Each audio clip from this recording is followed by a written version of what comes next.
Assalamualaikum warahmatullahi wabarakatuh. Bismillahirrohmanirrohim. Apa kabar sahabat Islam Madinah? Semoga kita semua dalam keadaan sehat dan selalu dalam lindungan Allah Subhanahu wa Ta'ala. Allah Subhanahu wa Ta'ala telah menetapkan hari kiamat yang gaib bagi manusia. Sebuah hari yang tidak ada satu makhluk pun yang tahu kapan itu akan terjadi. Dalam surat An-Naba ayat 17 Allah berfirman, sesungguhnya hari keputusan adalah suatu waktu yang telah ditetapkan. Hari kiamat adalah waktu yang dijadikan Allah sebagai masa untuk penyelesaian kehidupan alam semesta dan penghitungan serta pemberian balasan dan ganjaran bagi manusia yang taat dan yang durhaka. Saat hari itu datang, sangkakala pun ditiup oleh malaikat Israfil.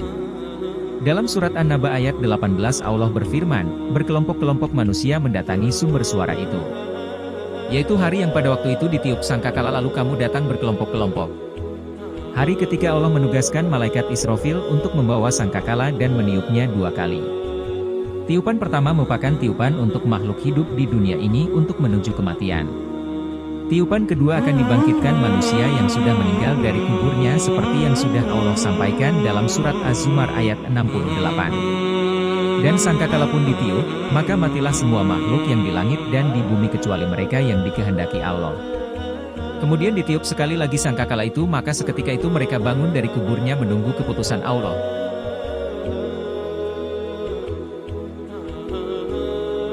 Ketika hari kiamat sudah terjadi, seluruh manusia berkumpul dari awal penciptaan sampai akhir masa kehidupan dunia. Mereka yang mukmin atau kafir di padang mahsyar akan dihitung amalan-amalannya. Di antara manusia yang begitu banyak itu, Nabi Muhammad SAW akan mengenal umatnya ketika datang ke telaga dengan ciri-ciri khusus. Rasulullah SAW merupakan manusia pertama yang akan dibangkitkan di padang mahsyar kelak. Padanya ada syafaat yang menjadi rebutan umat manusia agar bisa membantu mereka untuk masuk ke dalam surganya Allah Subhanahu wa Ta'ala. Kita tidak bisa membayangkan bagaimana ramainya manusia yang berjalan di padang mahsyar untuk menuju Allah Subhanahu wa Ta'ala untuk dihisab segala amalan yang telah dilakukan sepanjang hidupnya di dunia. Panas terik dengan jarak matahari yang sangat dekat di atas kepala manusia bercampur dengan kekhawatiran semua umat manusia pastinya membuat keadaan menjadi huru-hara. Dikabarkan bahwa manusia hanya akan memikirkan dirinya sendiri dan tidak akan menghiraukan orang yang pernah disayanginya di dunia semasa hidup. Pada waktu itulah, manusia akan mencari pertolongan dan syafaat kepada nabi-nabi yang pernah ada. Satu persatu nabi didatanginya, namun mereka akan memberi jawaban yang sama, yaitu aku tidak mampu membantumu karena sewaktu hidupku aku pernah melakukan dosa. Para nabi merasakan bahwa mereka pernah melakukan dosa besar terhadap Allah Subhanahu wa Ta'ala semasa hidup di dunia. Oleh karena itu, para nabi tidak berani untuk memberi pertolongan kepada manusia yang sampai kepadanya. Ketika para nabi tidak bisa memberikan pertolongan, pada akhirnya manusia akan sampai kepada Nabi Muhammad SAW.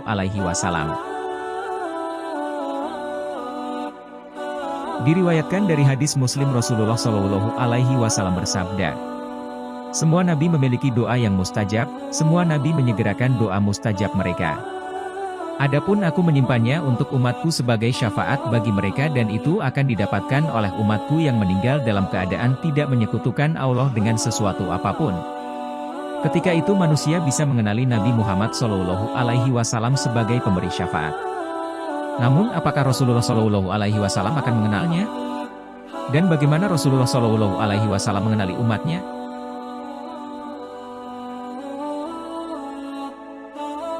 Berdasarkan riwayat hadis yang sahih, Rasulullah SAW akan mengenal umatnya dengan 2 cara, yaitu pertama adalah pada hari kiamat umat Islam dipanggil bersama pemimpinnya yaitu Nabi Muhammad SAW, darinya Nabi Muhammad mengenal umatnya.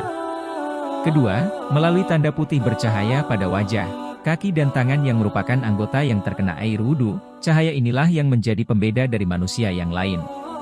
Sahabat Islam Madinah, mari tingkatkan keimanan kita dengan perbanyak ilmu keislaman kita, perbanyak air wudhu dan perbanyak sholawat agar senantiasa kita disayangi Allah Subhanahu wa Ta'ala dan Rasul-Nya.